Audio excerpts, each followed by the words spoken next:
Good morning. આજે આપણે ધોરણ 6 ગુજરાતી કાવ્ય 12 રાવણનું મિથ્યાભિમાન, જેના કવિ છે ગિરધર.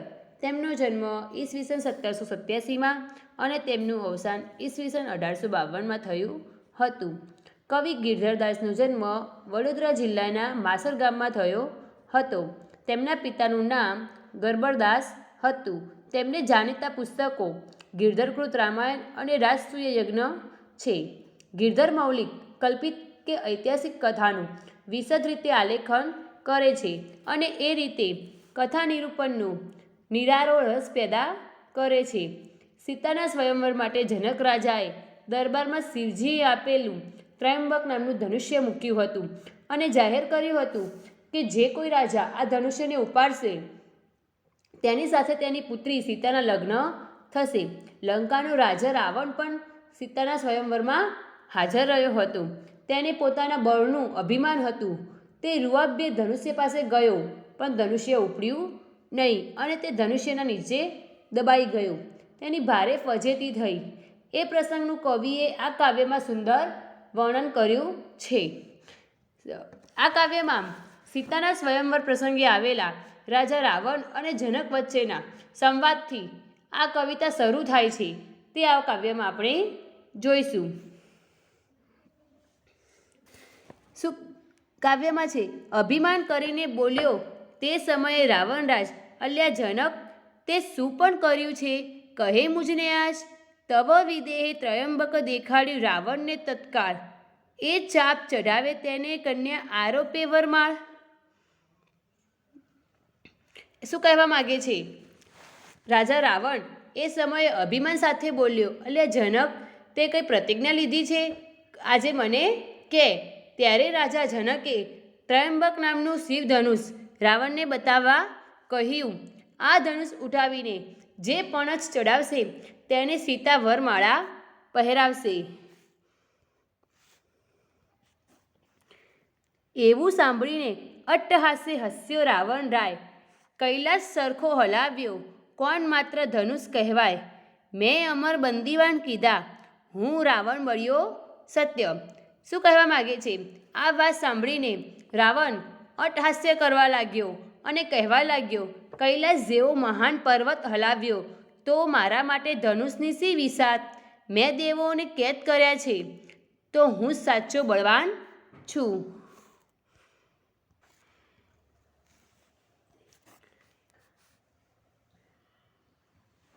કંદુકની પેરે ઉછારું મેળું મંદ્રાચળ પર્વત. પૃથ્વી ઊંધી કરી નાખું પલકમાં નિરાધાર. બ્રહ્માંડ ચાક ચડાવવું તો એ ધનુષના શા ભાર. એમ ઘણા વચન બોલી પછે ઉઠ્યો રાવણ રાય. વસ્ત્રાભૂષણ સાંભળીને ધનુષ ભણી તે જાય. ત્યારે સીતાને ચિંતા થઈ, જે રાવણ કરશે કામ. આમાં શું કહે છે કે દડાની જેમ મેરુ અને મંદ્રાચળ પર્વતને ઉછાળી શકું છું. માત્ર આંખના એક પલકારમાં આખી પૃથ્વીને ઊંધી કરી નાખું છું. બ્રહ્માંડને ગોળ ગોળ ફેરવી શકું છું. તો પછી આ ધનુષનો શો ભાર લાગશે મને? આમ ઘણા અભિમાન ભર્યા વચનો બોલીને રાવણ ઊભો થયો. તે પોતાના ઘરેણા અને વસ્ત્રો વ્યવસ્થિત કરીને ધનુષ તરફ આગળ વધે છે. આ જોઈને સીતાને ચિંતા થાય છે કે રાવણ આ ધનુષ્ય ઉપાડી લેશે તો.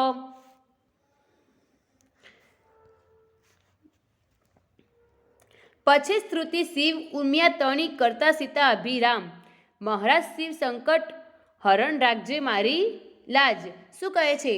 તેથી સતી સીતાએ શિવ પાર્વતીને સ્તુતિ કરી, હે સંકટને હરનારા શિવશંકર, મારી લાજ રાખજો. હાલે નહીં રાવણ થકી ત્રયંબક તમારું આજ. એમ સીતાના મન તણી ચિંતા જાણી રામે એહ. શું કહે છે કે તમારું ત્રયંબક ધનુષ્ય રાવણથી સહેજ પણ હાલે નહીં, તે જોજો. શ્રી રામે સીતાના મનની આવી ચિંતા જાણી. કરી વિકટ દ્રષ્ટિ ધનુષ્ય ઉપર થયું ગૌરવ તે.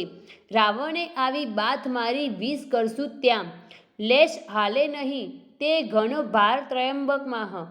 તદા થયો નિસ્તેજ રાવણ સ્પર્શતા શિવ ચાપ. શું કહે છે? ધનુષ પર વિકટ દ્રષ્ટિ કરી તેથી ધનુષ ભારેખમ થઈ ગયું. રાવણે પોતાના 20 હાથના બળથી ધનુષ્યને ઉપાડવાનો પ્રયત્ન કર્યો, છતાં પણ ધનુષ સહેજે હાલ્યું નહીં. ત્રયંબક એટલું ભારે થઈ ગયું છે ને, આમ શિવ ધનુષનો સ્પર્શ કરતા તે બધાની સામે ઝંખવાણો પડી ગયો. હલાવ્યું હાલે નહીં ત્યારે પામ્યો મન પરિતાપ. પછી અધર પીસે દંત રીસે રક્તલોચન ક્રોધ. ધનુષ તે તવ ઉપાડ્યું ઘણું જોર કરીને જોત. પરસ્વેત ચાલ્યો અંગથી ઊંચું કર્યું બલવાન. આમાં શું કહેવા માગે છે કે ખૂબ બળ લગાવ્યું છતાં ધનુષ હાલ્યું નહીં, તેથી તેના મનમાં દુઃખ થયું. પછી તેને ગુસ્સામાં આવીને પોતાના દાંતથી પોતાનો હોઠ પીસ્યો. તેની આંખો ગુસ્સાથી લાલ થઈ ગઈ અને તે યોદ્ધાએ ઘણું જોર કરીને ધનુષ ઉપાડ્યું. ઘણો શ્વાસ ચઢ્યો સૂરને, થયું મન ઘણું અભિમાન. ઊભું કર્યું જવ ધનુષ્યને, અતિબળ કરી મહાકાય. કર માહેથી લથડ્યું તદા, તવ પડ્યો રાવણ રાય. શું કહે છે? ખૂબ જોર કરીને રાવણે ધનુષને ઊંચું કર્યું ત્યારે તેના શરીરમાં ખૂબ પરસેવો થવા લાગ્યો. શૂરવીરને શ્વાસ ચઢ્યો અને તેને ઘણું અભિમાન થયું. જ્યારે ખૂબ જોર કરીને રાવણે ધનુષને ઊભું કર્યું કે તરત જ તેના હાથમાંથી સરી પડ્યું ને રાવણ જમીન પર પડી ગયો. પૃથ્વી ઉપર પડ્યો દસમુખ થયો પૂર્ણ પ્રહાર. તેની ઉપર પડ્યું ત્રયંબક, ચંપાયો તેની વાર. તે ભડાકો સબળો થયો ઘણી ઉડી રથ તે ઠાર. રુધિર ચાલી મુખ થકી કચ્છર થયો નિર્ધાર. શું કહેવા માગે છે? 10 મુખી રાવણ પૃથ્વી પર પછડાયો.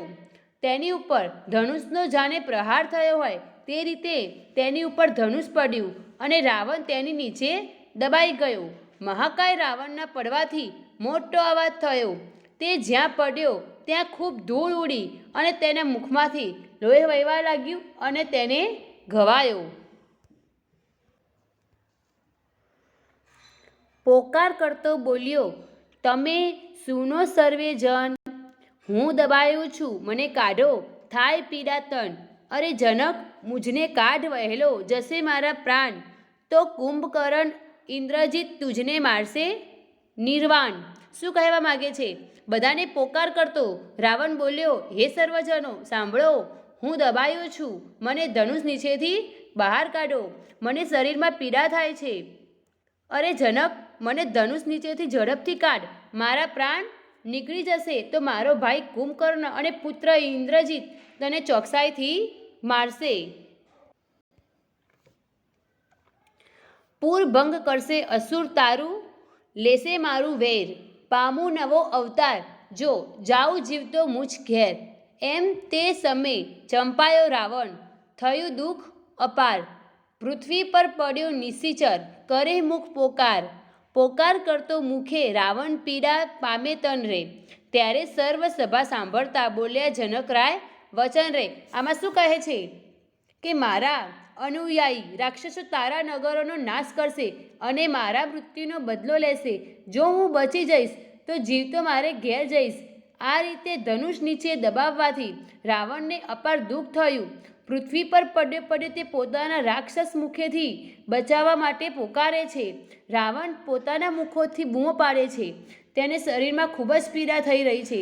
તે સમયે આખી સભાને સંભળાય તેમ રાજા જનક આ વચન બોલ્યા. નમસ્તે.